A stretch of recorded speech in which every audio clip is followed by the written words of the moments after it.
అందరికీ ఈరోజు అయితే బగారా రైస్, బగారా అన్నం ఈజీ ప్రాసెస్లో సింపుల్గా ఎలా తయారు చేస్తారో చూద్దాం. ఫస్ట్ దానికోసం అయితే నేను బియ్యం తీసుకున్నానండి. దీన్ని ఫస్ట్ వాష్ చేసుకుంటున్నా. బియ్యాన్ని అయితే మంచిగా వాష్ చేసుకొని పక్కన పెట్టుకోవాలి. చూసారుగా, నేను బియ్యాన్ని అయితే ఇలా క్లీన్గా వాష్ చేసుకున్నాను. కొంచెంసేపు పక్కన పెట్టాలి, నానతాయి.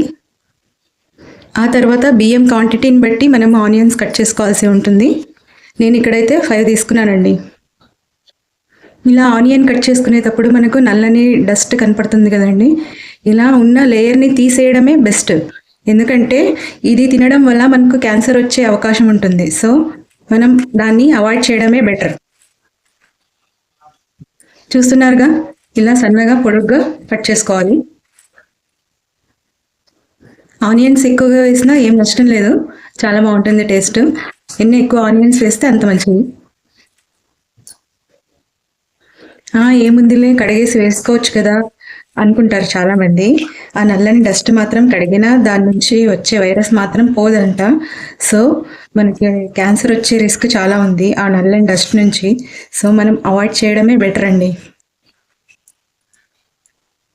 నేను ఇక్కడ 4 పచ్చిమిర్చి కూడా తీసుకుంటున్నాను. నెక్స్ట్ ఇంకా కుక్కర్ పెట్టేసుకొని ఆయిల్ వేసుకోవడమే. కుక్కర్ హీట్ అయిపోయింది, కొద్దిగా ఆయిల్ వేస్తున్నాను. ఆయిల్ అందులో మనం పోపు పెట్టాలి. మనం కట్ చేసుకున్న ఆనియన్స్ వేస్తున్నాను.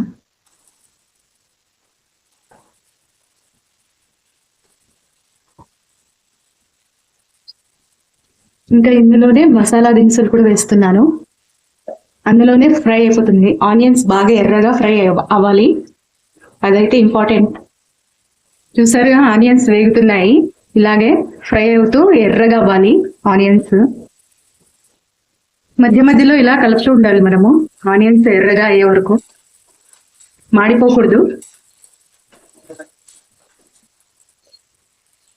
ఆనియన్స్ వేగుతున్నప్పుడు మాత్రం భలే స్మెల్ వస్తుందండి, సూపర్గా ఉంటుంది స్మెల్, గుమ్మగుమ్మలాడుతూ. ఇంకా మసాలా వేస్తే ఇంకా మంచిగా వాసన వస్తుంది. ఇందులోనే మనము అల్లం వెల్లుల్లి పేస్ట్ వేసుకోవాలి. ఇప్పుడు ఇంకా ఆనియన్స్ అయితే వేగిపోయాయి కదా, అందులోనే నేను అల్లం వెల్లుల్లి పేస్ట్ వేస్తున్నాను. అల్లం వెల్లుల్లి పేస్ట్ వేసి బాగా కలుపుకోవాలి.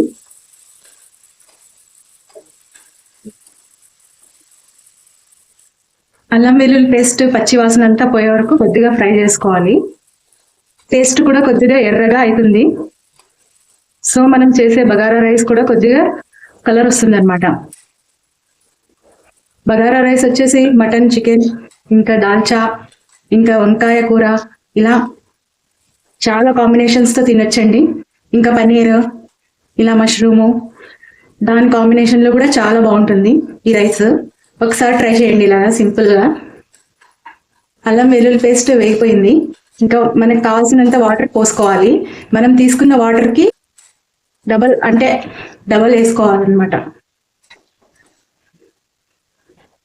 మనం ఇప్పుడు 4 చిన్న గ్లాసులు తీసుకున్నాము. సో దానికి ఈ చెంబంత వాటర్ సరిపోతుంది అనమాట.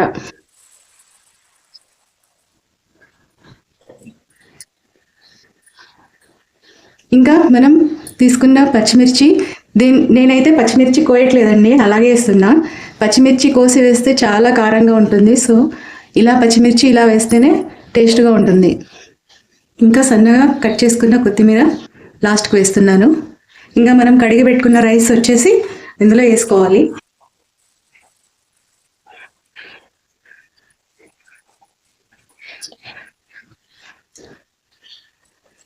ఒకసారి బాగా కలిపేసుకొని ఇంకా కొద్దిగా దీనికి సరిపడా సాల్ట్ వేసుకోవాలి.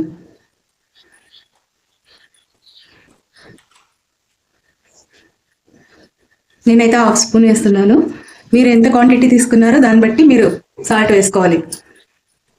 సో ఒకసారి కలిపేసుకొని ఇంకా మూత పెట్టుకోవడమే.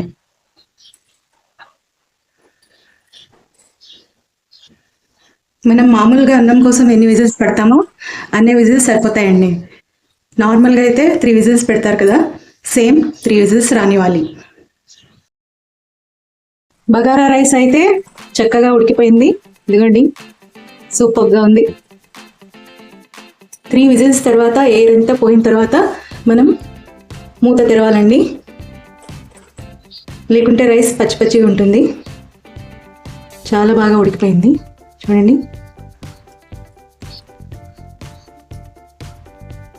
దాల్చాలోకి ఇంకా వంకాయలోకి సూపర్ కాంబినేషన్ అండి. మన రాయలసీమ సైడ్ చాలా బాగా చేస్తారు, చాలా ఎక్కువగా చేస్తారు ఫంక్షన్స్కి. ఇంకా కైమా ఇంకా చికెన్లోకి చాలా బాగుంటుంది, అదిరిపోతుంది కాంబినేషన్. మీరు ఒకసారి ట్రై చేయండి, ఎలా ఉందో కామెంట్ చేసి చెప్పండి. ఇంకో వీడియోతో మళ్ళీ కలుస్తాను. అందక్క బాయ్.